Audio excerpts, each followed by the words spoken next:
practices an organisation with 1 minute or whatever the drill is, condense it. Everything has a goal, and the clue is every kid is active every minute they're on the floor. Your instruction, keep brief. Once they know the drills that you're doing, they just keep doing it. Under 10, I last coached under 10 girls, my granddaughter.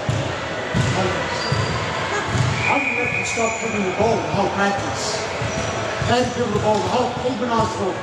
Don't you dare stop dribbling the ball. And now gone down to 14s, and they're very good Division 1 players. And that's all we did, and I taught them how to retreat. Because what happens to the young ones, they run out of court. Bang, bang, bang, bang, sideline's there, go out, players there. Teaching them to retreat is a very valuable skill in under 10 years. They don't run out of court. But we plan the practices so that everybody is busy all the time. And we do the same thing here. That's our ours. This is a really simple drill. But what I wanted, what we wanted, as I can say, because you weren't here, what we wanted was to develop a team of finishers. Because we're not great long-range shooters. So we needed this team to be able to finish off their work. Layups, in traffic, hard basket. So we use this drill. They go for a minute. We go 2 at a time. So there's traffic. They've got to dodge things. And they go hard. So we just do a normal layup, 1 dribble, 3 steps.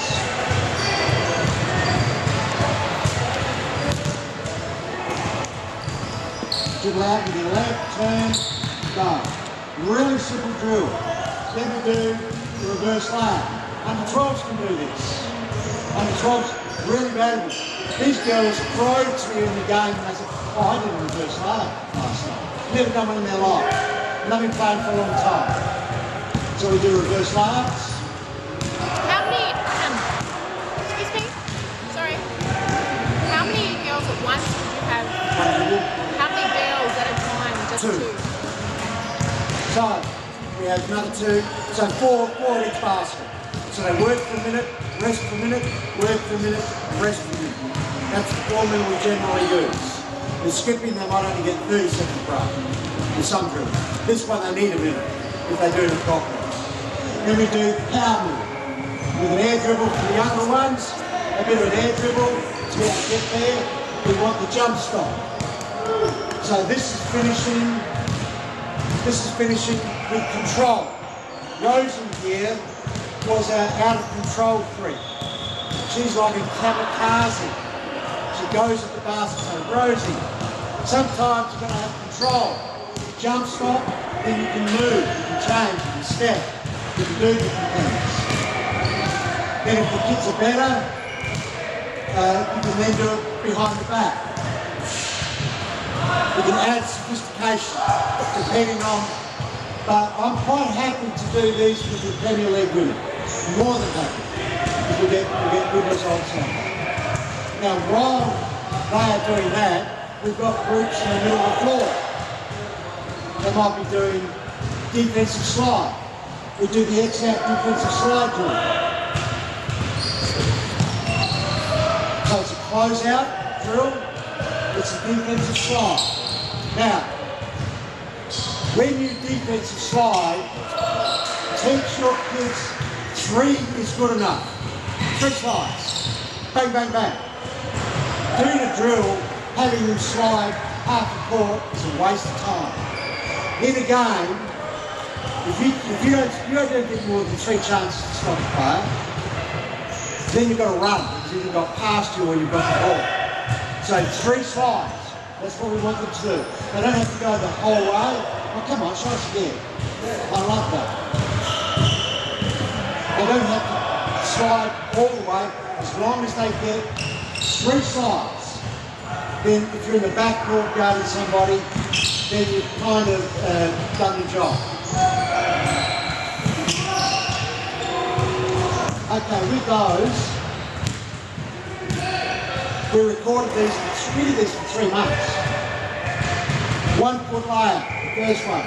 Overall increase of 16%. Highest increase 28%. Highest score was 16. Now 16 is good. 19 is a leap there. And that's going flat out. 16 is good. 19, if you can get a kid doing 19, he's flying and going hard. The reverse layups, overall increase 29%, highest increase 67%, highest score 14.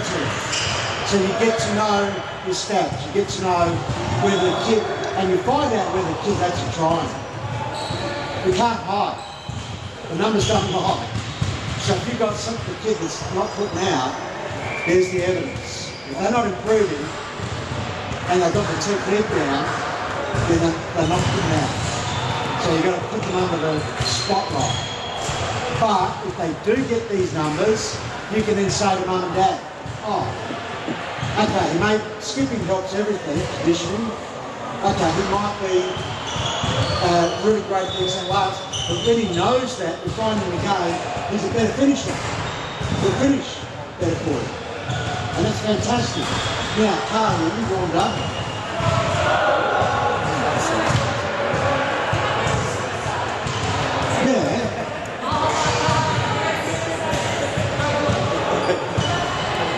Only half. Well, you're our second quickest. We do a lot of these.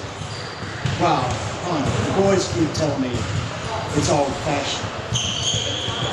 But I know if these girls can do 5 lots of 2 in a practice session, in their peak time, they are fit. So with a professional team, I would do it for 10 lots of 2. And they have to do it from 23 to 26 seconds. If they can do that, they are match fit. We don't have lots of time. They work, they can't get to the gym, they can't do the things that professional athletes can do. So this is the quickest, most effective way that I've found to do it under the conditions under which we practice. So they do 2 at a time. So our best is 29 seconds. And the second one we give it 2 seconds grace.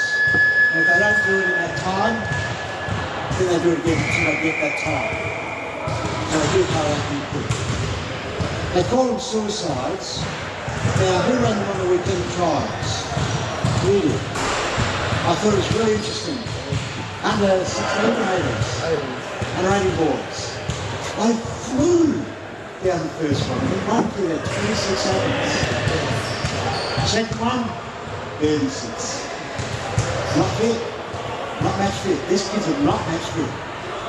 Because we're not working hard enough in practice. And if you find, if you just get that factor, I know if these girls are the fittest in the league, we will perform really well. The team we played last week, they died in the second half. They were looking to sit down on the bench. And we're not in great shape, but we're in pretty good shape.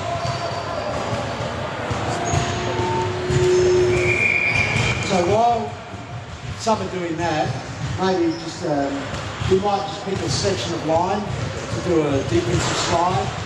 We might do some extra ball handling 1-minute drills.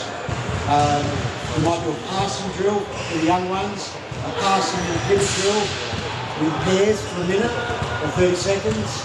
Like we mix it up, so even if you've got 16 kids, it's 4, 4, 4, 4. You've got 4 activities going on to that 10 minutes. And then they just rotate through those stations.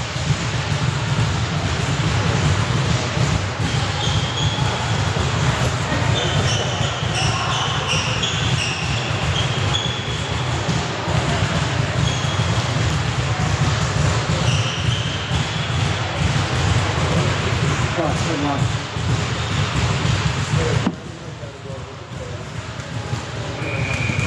I'll just do one for you.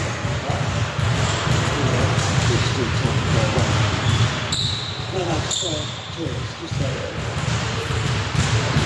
we do a lot of fast breaks. Well, not a lot, but every practice. My attitude is get the team fit and get them up and down the floor. The best way of doing that is running up and down the floor. But it has to be done, and there are certain rules to make sure they do it. So if you're running a full court drill, if you've got 16 kids, you don't want to be running a full court drill for this. Too many lights, too many people sitting around. So we use chairs. So having built the X-out layer, finishing with the various stops, we now put it into practice to see how they finish one-on-one, two-on-one. So if you've got 16 kids with both ends, this is a relatively high intensity drill. So we have one-on-one, it's just a ball handler, line, and a defensive line. The defense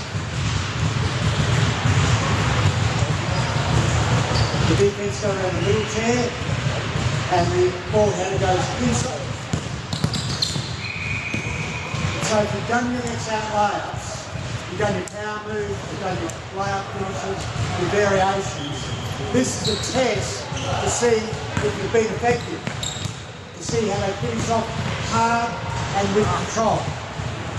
So you can make, if you've got 8 kids each line, each end, you get a lot of them, you get 10 lines, then you swap sides, you've got a lot of work in very quickly. But you can monitor how they finish.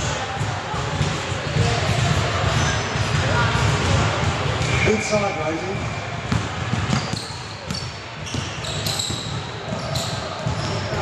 Okay, then we add another chair.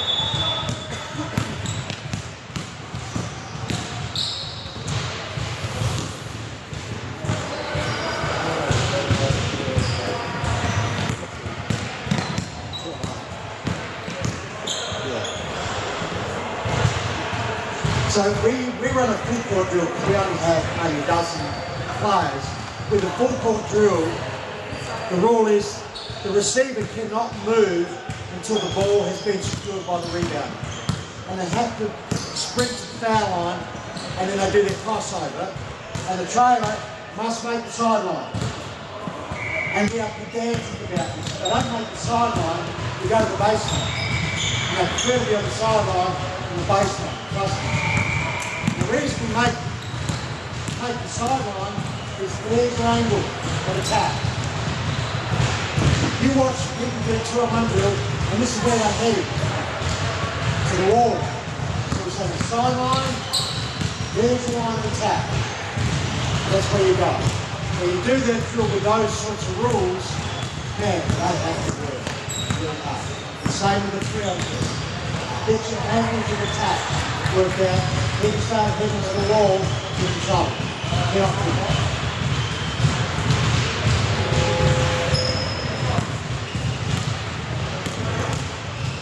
You can use parents as chairs, chairs around. There's lots of parents sitting around, chat about how bad a coach you are. Get them on the floor. Make them do some work. Left the ball on that side of the chair, just ran around the chair. Yeah.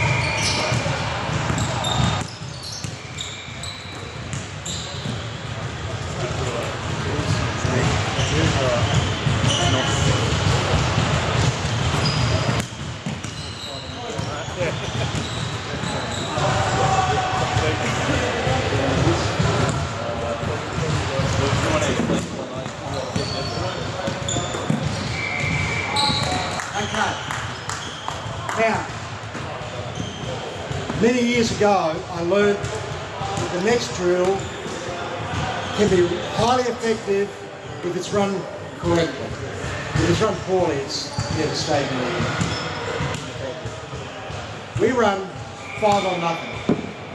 And I said to this guy who played, he's a Hall of Famer in the NBL, and he started coaching. He said, "Oh, did you do 5-on-0? Yeah, the players got bored." But this is muscle memory. So what we do, we insist the guards make the call. If the defensive back, the guards make the call in the backcourt, what we're running. Even if you're only running one thing, they make the call. because that's a trigger.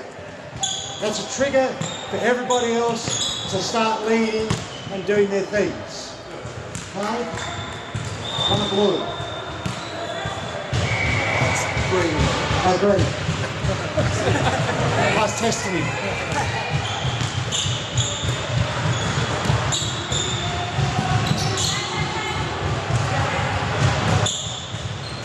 So, we do this for like bunches of 3 or 4 minutes at a time.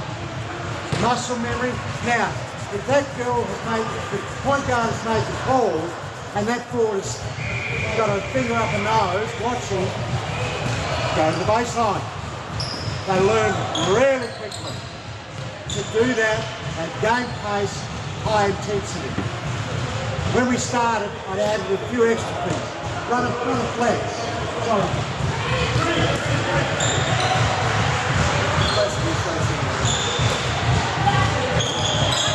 Hold it there. Just take it out.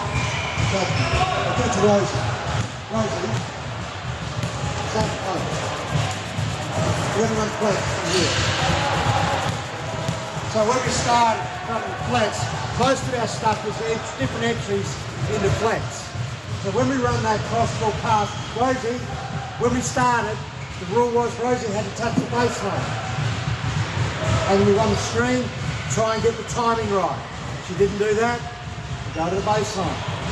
Then you find once they get used to what the rules are, 3 minutes, maybe a couple of times during the practice session, the learning is really quick.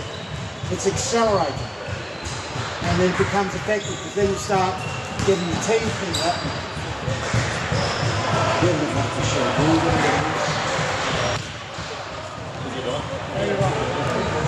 Okay. All right, so we're going to go through shell drill now, which is just kind of how we really iron out a lot of our details in our effort things, our communication, a lot of the details in our defense.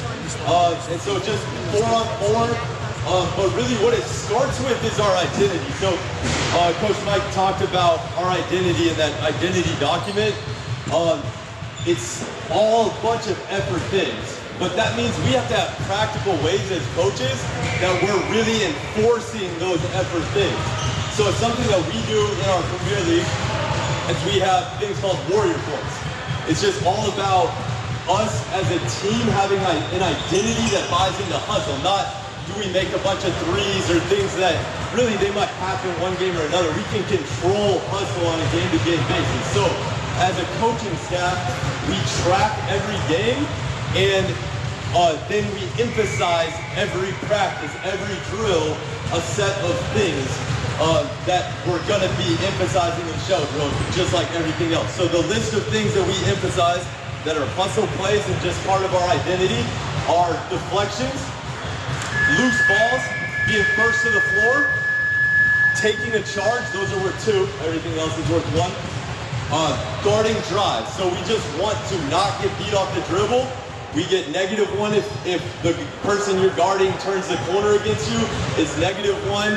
It's +1 if you are able to cut off a drive when somebody aggressively is trying to drive. And then extraordinary runs in transition. And it's -1 again if it's just a terrible run in transition.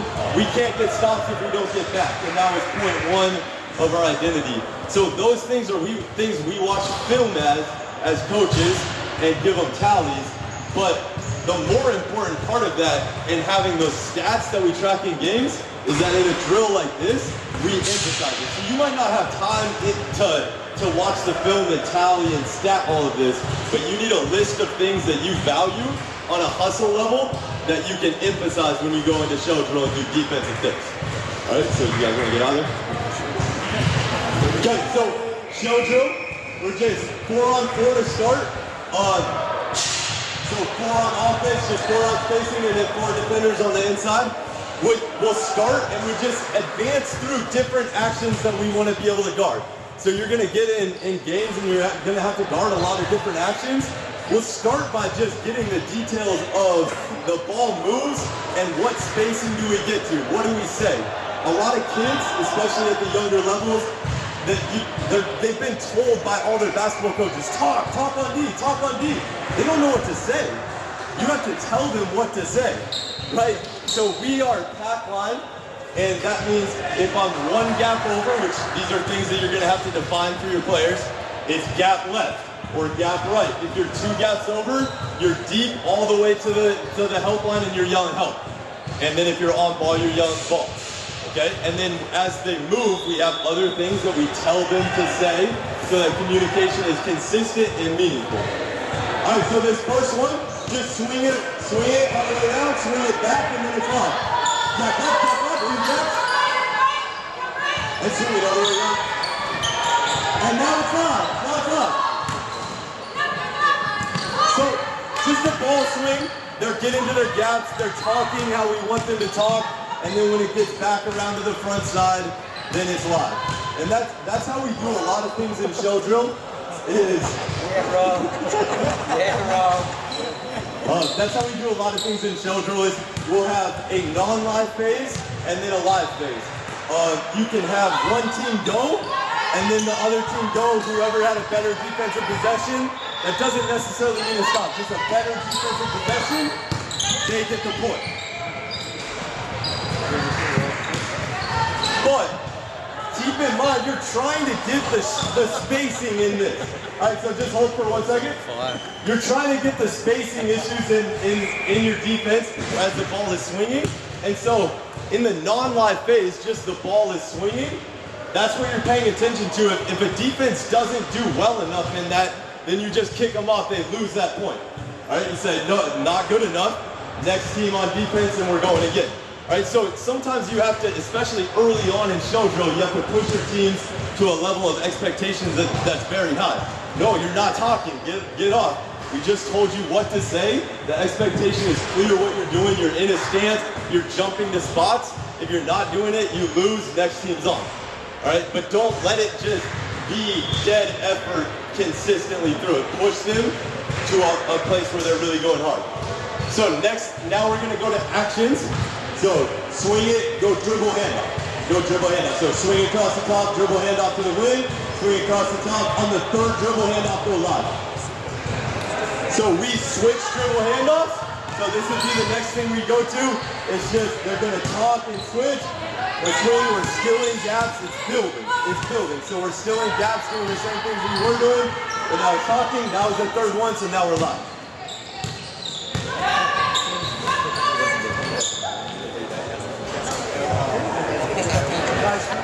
All right, one more dribble hand up. Make sure we're talking round, full arm extension on the switch.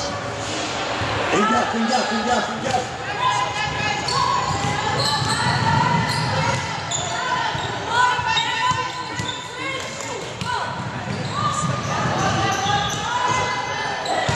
I'm saying like full arm extension.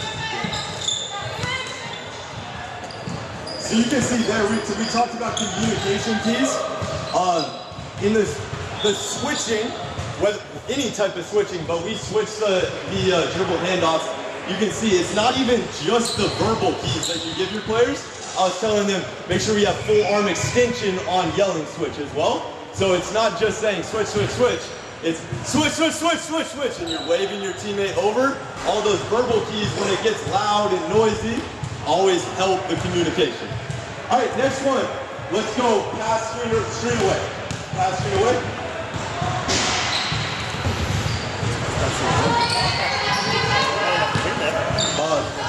And then the last thing I'll give you just in terms of coaching show drill. We'll wait until this is over. And live.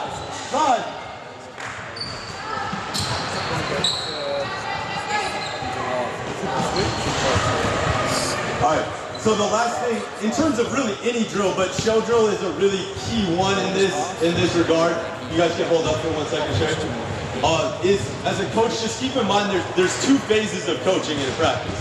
There is live coaching, so while the drill is going, you're still giving feedback, you're giving energy to your team, and then there's the interventional coaching. So if all of them are just doing something really wrong, then you're gonna have to stop it and you're gonna have to correct it. You want that to be minimal though, but that doesn't mean you give them a drill and then kind of check out and observe. give them energy the whole time. So Josh, you want to get up with me? And we'll kind of just show you what it will look like in a practice for us. Now, it's been a little bit casual. They're not fully warm and sweaty right now. This has to be a full effort drill though, and we're giving them energy. So coaches all the time say things like, man, my team, they just don't hustle. They just don't get after it. And then you watch that team practice and the coach isn't bringing energy. What do you expect from your players? They're gonna echo your mentality, your energy. And so you have to give it to them and they'll give it back. All right, so you just like one side. All right, we go. Pass straight away. Let's go, let's jump to gas, all right? Pass straight away. Jump to gas, jump to gas, jump to gas. Good. Just pass straight away, pass straight away. There you go. Get it, we're going, we're going, we're going. No, not right. Just jump to gas, just jump to gas. Jump to it, right? See ball, right? See ball. Here we go, Rosie. See ball, take. Line. Here we go, jump to gas, see ball. Go board it. Good. And that's just the whole time in show. It's just that level of energy, and it gets their energy up. You have coaches on both sides. If you have an assistant coach and a head coach, even on the baseline, we have a coach focused on rebounding, coach focused on one side of the court, coach focused on the other side of the court. A clock is running, score is being kept, it's all competitive the whole time. All right, good. And David talked about energy. And your energy, be a positive energy, and sometimes it's hard work, particularly on a Sunday morning, but it's critical. And that's why I needed to have help with this team. Like I said, I keep pulling my hamstring when I get out of bed. So you need energy.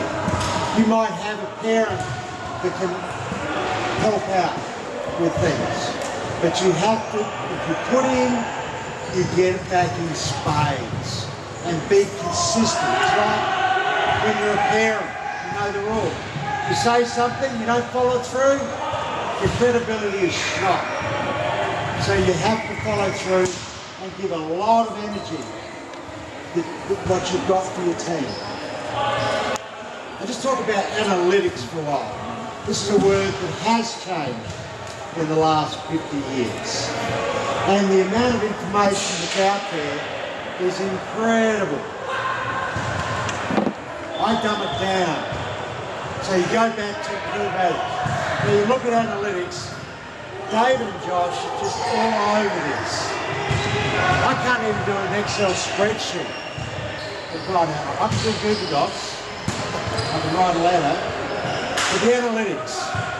So what's happening in the NBA, because they figured that 37% three-point shooting is like a general 50% field shooting. So why would you take a medium-range shot where you're getting 50% when you can take a three and you only need to make 37%? Well, that's fine. They've got the horses. They can do those sorts of stats. I think Joe Ingles was shooting something crazy like 42%. That's like a 60% field goal percentage here. But people forget the other side of analytics that I just love. Layups. Layups are fantastic because you're going to make 80%. Or power moves inside. You're going to make higher than 50%. A lot of teams don't have those three-point shooting. So I just love getting the analytics of our game inside. So that's why I emphasise getting a few layups in transition. So I see too often somebody comes down, I'm open, bang.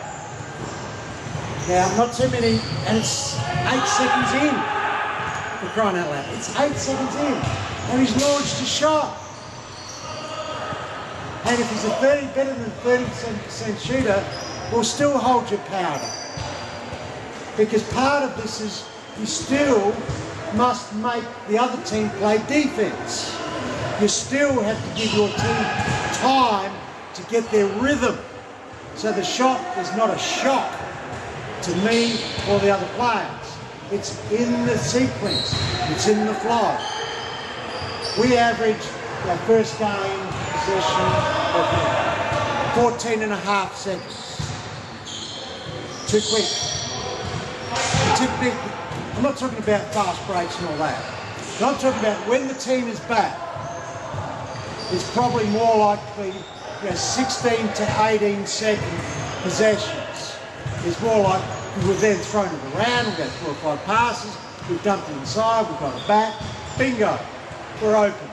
And that 3 is still there 10 seconds later. And not only that, it's a higher percentage because it's 10 seconds later. Not only that, we're likely to get a second chance because we'll get a chance to get an offensive rebound.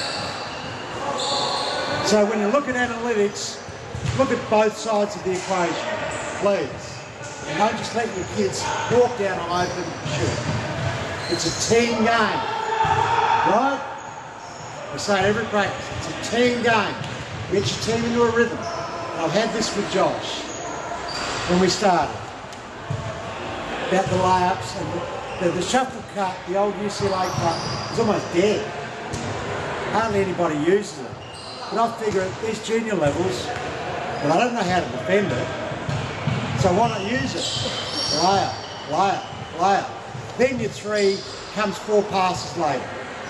Better balance, better court cut, better rebounding coverage. That's my aim. Not everybody has that. Let's go back to the academy. This is my vision. We have team managers that are volunteers. We have coaches that are volunteers. Do you have a coaching award? Do you have a monthly coach, a weekly coach, a monthly manager, a player of the week? We need these things. We need to acknowledge. Now, I'll tell you who I would give Coach of the Year to. A guy called Zach DeWitt. Zach coached the under 12 girls. Bloody fantastic. The kids and the girls helped out for the last 6 weeks. We had 2 girls at all their practices for the last 6 weeks. Zach, those girls, when he's finished with them, will still love the game. They laugh, they giggle, but they work.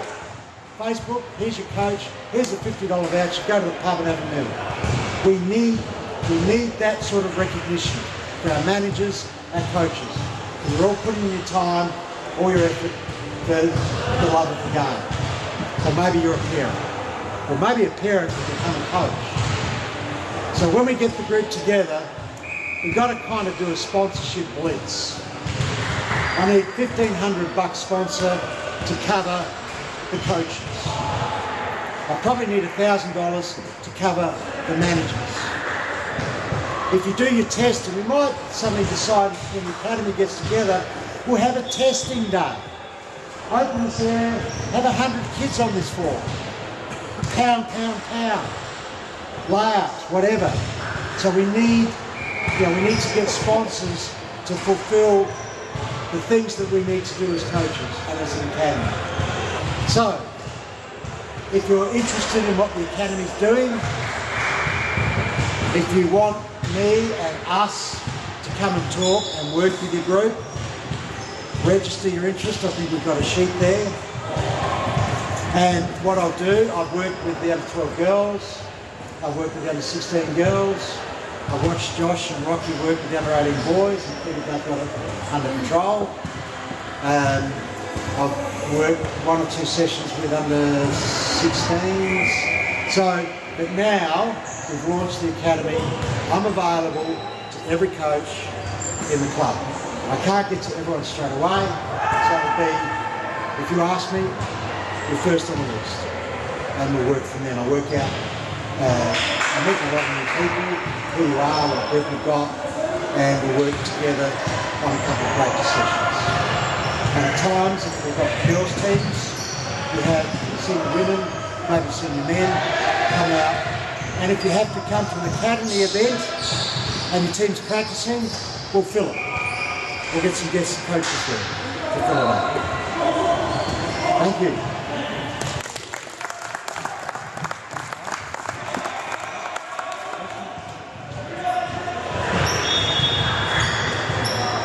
I have talked more today than I have in a long time. I've run out of words.